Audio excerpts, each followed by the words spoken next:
Assalamualaikum warahmatullahi wabarakatuh. Perkenalkan, nama saya Arlansyah Daud Zuliardi Swiyata, mahasiswa Universitas Terbuka dari UPBJJ Jakarta dengan NIM 0570222287. Hari ini saya akan mengerjakan tugas 1 mata kuliah basis data, yaitu membuat Entity Relationship Diagram atau IRD dari sebuah kasus. Contoh kasus, sebuah rumah sakit memiliki banyak dokter, setiap dokter mempunyai banyak pasien yang harus ditangani. Pasien harus terlebih dahulu mendaftar pada bagian administrasi dengan menyerahkan data dirinya. Data pasien yang telah terdaftar akan diserahkan kepada dokter untuk diperiksa.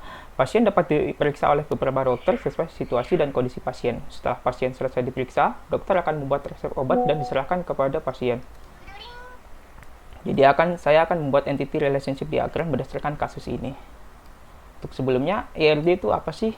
IRD itu sebuah diagram untuk mempermudah membuat struktur basis data ya, yang biasanya ada 3 komponen utama, yaitu entity, atribut, dan relationship. Nah, berdasarkan kasus ini, saya sebelumnya telah membuat EARD-nya sesuai dengan kasus tadi.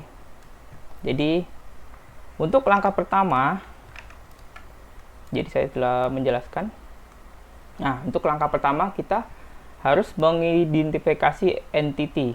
Berdasarkan kasus ini, entity-nya itu ada dokter, pasien, dan administrator atau admin ya. Saya tambahin admin. Jadi buat entity itu simbolnya persegi panjang ya.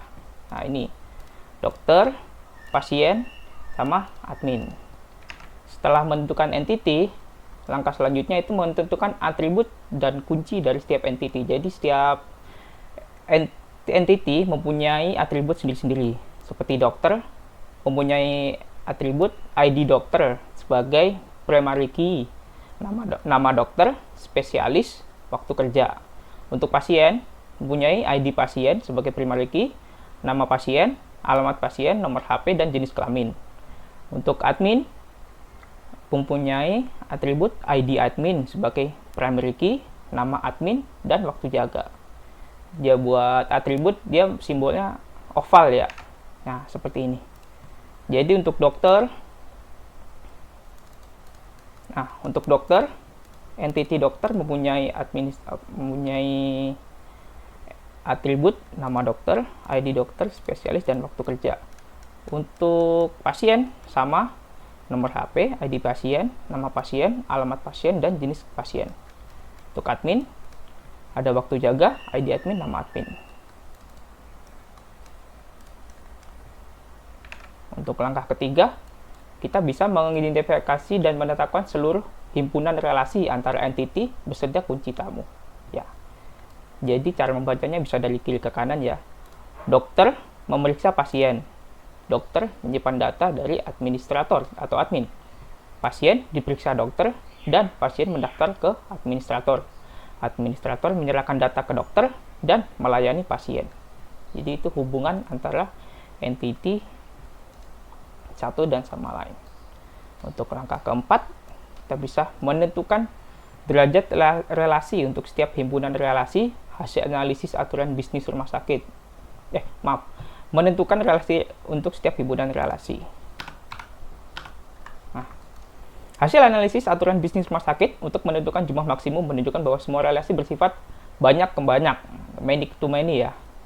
Jadi itu menunjukkan bahwa banyak dokter menangani banyak pasien.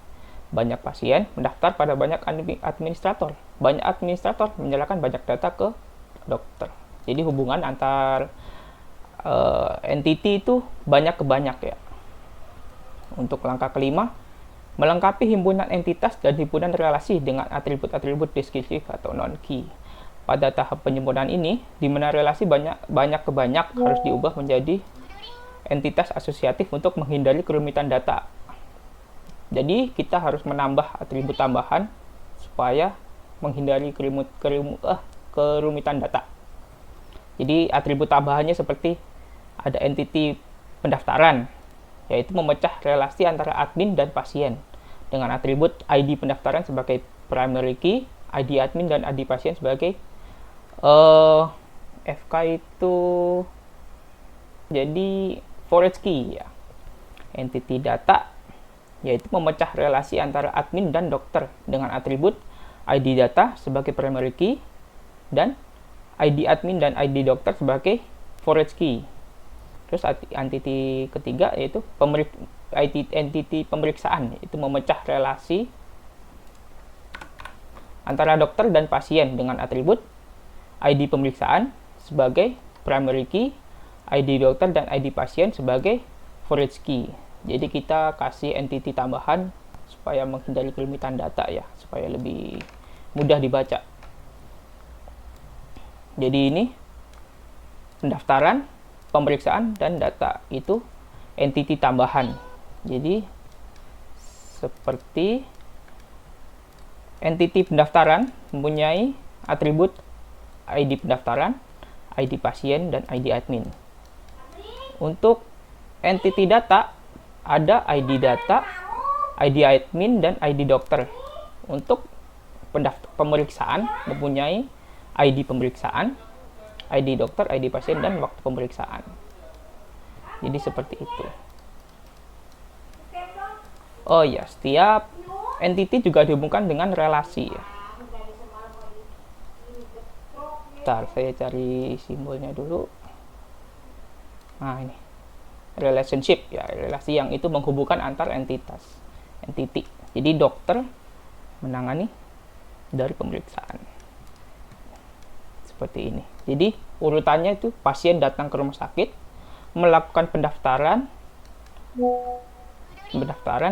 dari pendaftaran melayani admin. Dari admin memberikan data ke entity data, dan entity data menyerahkan data pasien dari admin ke dokter. Dan dokter menangani pemeriksaan berdasarkan data dari admin ke pasien tersebut. Jadi urutan pekerjaannya seperti itu. Ya, baik, sekian dari saya. Jika ada salah kata, mohon maaf. Wabillahi taufiq wal hidayah. Wassalamualaikum warahmatullahi wabarakatuh.